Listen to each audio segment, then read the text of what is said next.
हाय, hello, नमस्कार. कशात सर्वजण मस्त आणि मजेतच असाल? मी काजल तुम्हा सगळ्यांचं परत एकदा आपल्या आजच्या व्हिडिओमध्ये अगदी मनापासून स्वागत करते.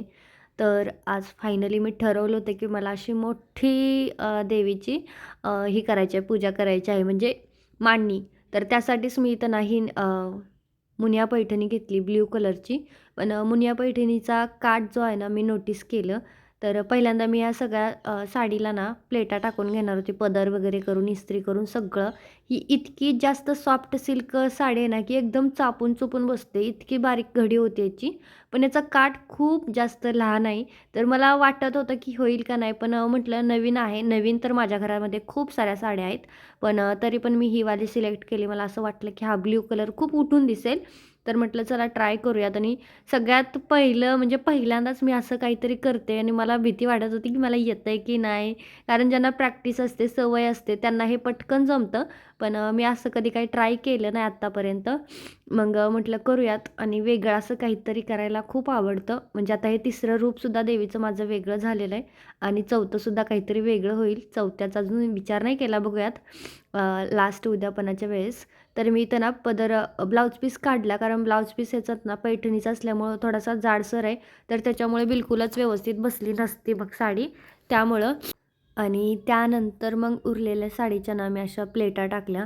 तर अजून एक माझं इथं असं मला वाटलं की चुकलं, की छोट्या-छोट्या प्लेटा टाकल्या. तर ह्या छोट्या-छोट्या प्लेटा न टाकताना थोड्या मोठ्या-मोठ्या टाकायला पाहिजेत. कारण साडी लांबीला, रुंदीला परिपूर्ण असल्यामुळे काय होतं ना मग. तर बघा इथं मी असं चौरंग ठेवला आहे खाली टिपॉयवरतीच मी आज इथं पूजा करते. आणि मोठा कळस, मोठी कळशी, जास्तही मोठी नाही आहे, तर एवढी मापाची होती ती घेतली. आणि त्याला असं टक करायचं आहे. तर मला बिलकुल हे जमत नव्हतं, बिलकुल जमत नव्हतं. मी किती वेळचं हे ट्राय करत होते. बहुतेक मी पहिल्यांदाच करत होते, त्याच्यामुळे मला आयडिया येत नव्हती. तसं तर करायचं म्हटलं तर खूप काय काय जमतं बरं का.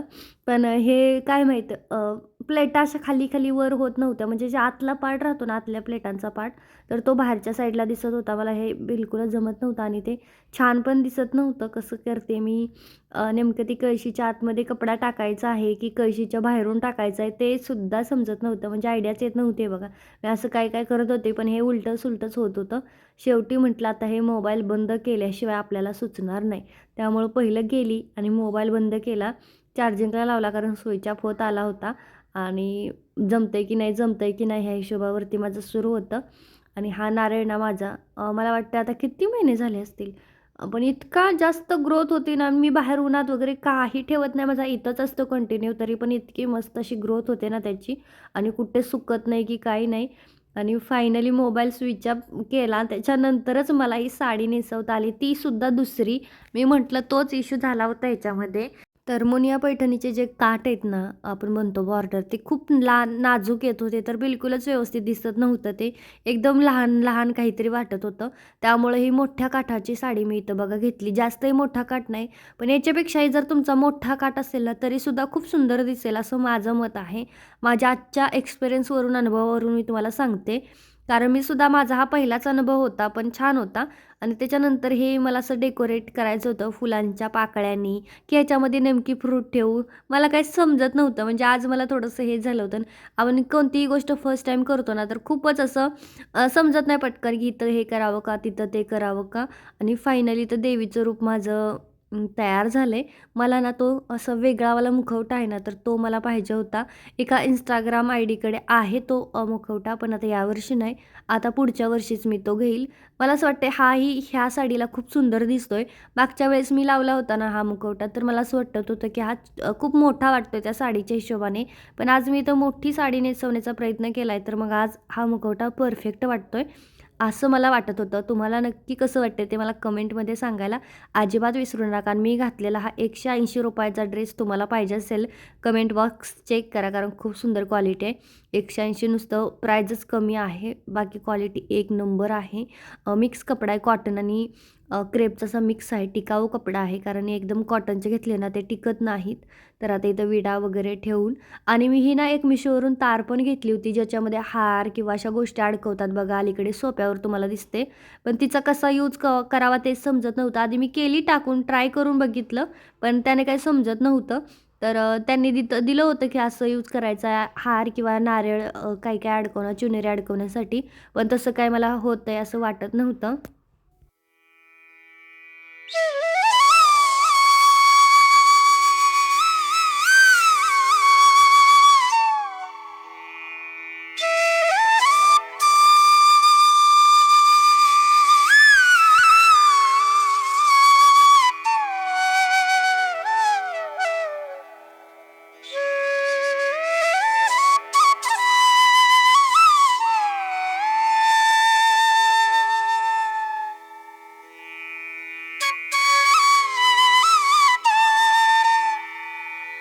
आपण म्हणतो ना, प्रयत्नार्थी परमेश्वर असंच झालं आणि मला वाटलं होतं त्यापेक्षा सुद्धा खूप सुंदर अशी देवीचं इथं बघा माझ्याकडून झालेलं होतं.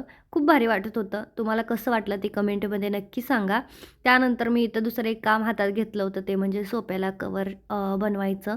कारण वेळ होता माझ्याकडे म्हणून म्हटलं मग काय करावं?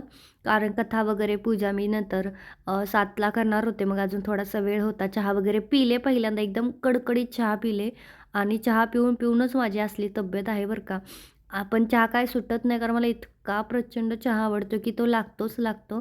तर माझ्याकडे हा एक ग्रे कलरचा कपडा होता. तर ह्या कपड्याचं मी तो सोफा कव्हर बनवण्याचं ट्राय करते.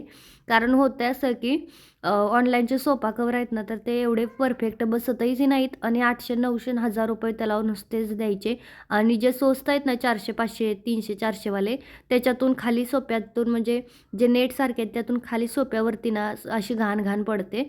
म्हणजे जे बारीक-सारीक घाण असेल त्या नेटमधून आत जाते आणि सोप्यावर राहते. तर मग त्याने सोफा जास्तच खराब होतोय. म्हणून म्हटलं हे असं कॉटनचं खणाचं करूया. अगदी 300-400 च्या खणमध्ये माझं रेडी होईल असं माझं चाललं होतं. ना ह्याला कोणता अस्तर लावायचा ना काय आणि फक्त 5 ते 10 मिनिटं द्यायची आहेत. सगळीकडून डबल फोल्ड करायचं आहे. बाकी काहीसुद्धा ह्याच्यामध्ये काम नाही करायचं. फक्त डबल फोल्ड करायचं होतं आणि हा ग्रे कलर निवडण्याचं कारण म्हणजे हा ग्रे कलर ना खूप दिवसापासून घरामध्ये पडून पण होता आणि भरपूर कलर मी सोफ्यावरती टाकून बघितले, की नेमका कोणता चांगला दिसतोय. भरपूर टाकले. मी ब्ल्यू टाकला, नंतर पिंक, रेड ते पण टाकले, पण नव्हतं मला कलर कॉम्बिनेशन मॅच होत नव्हता. हा ग्रे थोडासा छान वाटला आणि युनिक पण आहे ना काहीतरी वेगळा कलर. सारखंच ते ते नको म्हणून मग हा घेतला आणि छान पण आहे म्हणजे क्वालिटी वगैरे पण सगळं जबरदस्त आहे याचं आणि कॉम्बिनेशन मस्त आहे. कारण खालच्या साईडनं असं काठ पर्पल येलोमध्ये आहेत ना, तर ते अजूनच मस्त आणि सुंदर वाटते. त्यामुळं मग मी हे वाले इथं फायनल केलं आणि माझ्या सोफ्याच्या मापाचं फक्त इथं मी कटिंग करून घेते. त्याच्यानंतर फक्त डबल फोल्ड करणार आहे, बाकी काहीच करणार नाही आहे. सोफ्याचे कवर तर झाले, पण आता मला करायचं होतं पिलो कवर, ते सुद्धा पैठणीच्या कपड्यामध्ये. त्यासाठीच मी हे वाला जे कपडा मागवला होता ना, तर तो यूज करते. बुट्टीवाला फॅब्रिक आहे सिल्कमध्ये. इतकं क्वालिटी आहे ना ह्याला, जबरदस्त क्वालिटी आहे. तुम्हाला जर पाहिजे असेल हे बुट्टीवालं कपडा, तर मला WhatsAppला मेसेज करा. तसा मी हे विकण्यासाठी नाही घेतलेला. मी हा स्वतःसाठी घेतलेला आहे. पण जर तुम्हाला हवा असेल तर देईन. पण मी ह्याचा व्हिडिओ बनवलेला नव्हता, कारण मी कमी-कमी घेतलं होतं 5-5 मीटर आणि ब्लॅक 10 मीटर असं घेतलं होतं. तुम्हाला हवं असेल तर तुम्ही सांगू शकता, देऊ देऊ शकते मी. तर हे ₹160 मीटर आहे, जास्त काही महाग नाही आहे. त्यामुळे तुम्ही हे घेऊ शकता. पण क्वालिटी इतकी जब्बर आहे आणि कलर तर इतके फ्रेश आहेत ना, की बस. तर मला 5 पिलोचे 5 कवर बनवायचे होते, त्यामुळं मग मी इथं 5 कलर सिलेक्ट केले. ब्लॅक नाही घेतला, ब्लॅक म्हटलं नको. ब्लॅक वेगळा केला. तर काय नाही उशीच्या साईडनी 1-1.5 इंच मार्जिन राहील ना, असंच इथं कट केलं आहे. आणि हा एक पैठणीचा कपडा ना वापस आलेला होता. म्हणजे झालं असं होतं, की मुंबईला पार्सल केलं होतं. बरेच दिवस पार्सल रेल्वे स्टेशनवरती राहिलं. त्याच्यामुळे उंदराने सगळं फॅब्रिक आहे ना कुरतडलेलं होतं. तरी पण तिथल्या ज्या पोस्टवाले काका आहेत ना, त्यांनी मला हे रिटर्न पाठवलं. म्हटलं याचा काहीतरी वापर करूया म्हणून मग इथं फायनली मी घेतलं त्यानंतर साडी नेसली. सगळ्यात पहिलं म्हटलं मशीनची पूजा करूया. आणि आज तुम्हाला फायनली मी माझी मशीन दाखवते. उद्या मी तुम्हाला प्रॉपर दाखवेन. प्राईज वगैरे सगळं उद्याच्याच ब्लॉगमध्ये सांगेन किंवा मग बाकीचं जे काही सेटिंग आहेत, कशी जोडली वगैरे ते पण दाखवेन. आता मी फक्त इथं पूजा करत होते कारण माझं फिक्स ठरलेलं होतं की गुरुवारच्या दिवशीच पूजा करूयात म्हणून आणि फायनली ही मशीन माझ्याकडे आलेली आहे. चालवून नंतर बघूयात. आता फक्त इथं पूजा करते. त्यानंतर मग देवीची सुद्धा छान पूजा, आरती, कथा सगळं मंत्र, जप, स्तोत्र सगळं काही वाचन केलं. रुद्रन मी आता लास्टला इथं आरती करतोय बघा आणि खूप सुंदर ही साडीसुद्धा आहे. तुम्हाला जर पाहिजे असेल टिश्यू सिल्क आहे. बऱ्याच जणांना वाटतं टिश्यू म्हणजे फुगत असेल, तर बिलकुलसुद्धा ही साडी फुगत वगैरे नाही. त्यामुळं तुम्ही ही साडी बिनधास्त घेऊ शकता. अगदी खूपच मस्त आहे.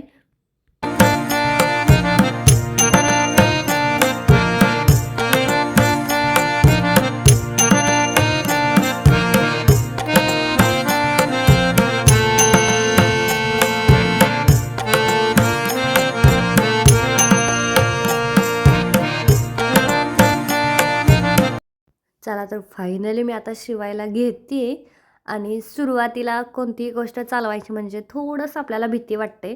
तशी मशीन चालवताना मला भीती तर नव्हती वाटत. पण इथं मी सारखी कैचीला हात लावत होती, जे की ऑटो कटर मशीन आहे. म्हणजे आपल्याला कैचीची गरजच नसते. पण माझा हात सारखा कैचीकडे जात होता आणि ते पाठीमागं आपण टिंचनवर करतो ना खालीवर, तर तिकडे एक जात होता. हे एक माझ्या 2 थोडंसं होत होतं, म्हणजे ब्लँक होत होते मी. पण काही नाही, अजून 1-2दा ट्राय केली ना, की मशीन परफेक्ट येईल. पण इतकं स्मूथ चालते ना, अगदी मुंगीसारखा सुद्धा आवाज येत नाही, एवढी जबरदस्त मशीन चालते. म्हणजे असं जर मशीन चालत असेल ना, तर काम करायला सुद्धा भारी वाटतं. आणि ह्या मशीनला शक्यतो धागा तुटण्याचा वगैरे असला काहीच प्रॉब्लेम येत नाही. ऑइल करायचा वगैरे असला काहीच प्रॉब्लेम येत नाही. कारण की का, ते मी तुम्हाला उद्याच्या व्हिडिओमध्ये सांगते. कारण मशीन इन्स्टॉल करण्याचा मी सेपरेट व्हिडिओ बघितलेला आहे. बनवलेला आहे सॉरी. तर तो मी तुम्हाला उद्याच्या व्हिडिओमध्ये दाखवते आणि मग उद्याच मी तुम्हाला डिटेलमध्ये सांगते. तर हिचं स्पीड आहे, लास्ट स्पीड मला वाटतं 3700 पर्यंत आहे.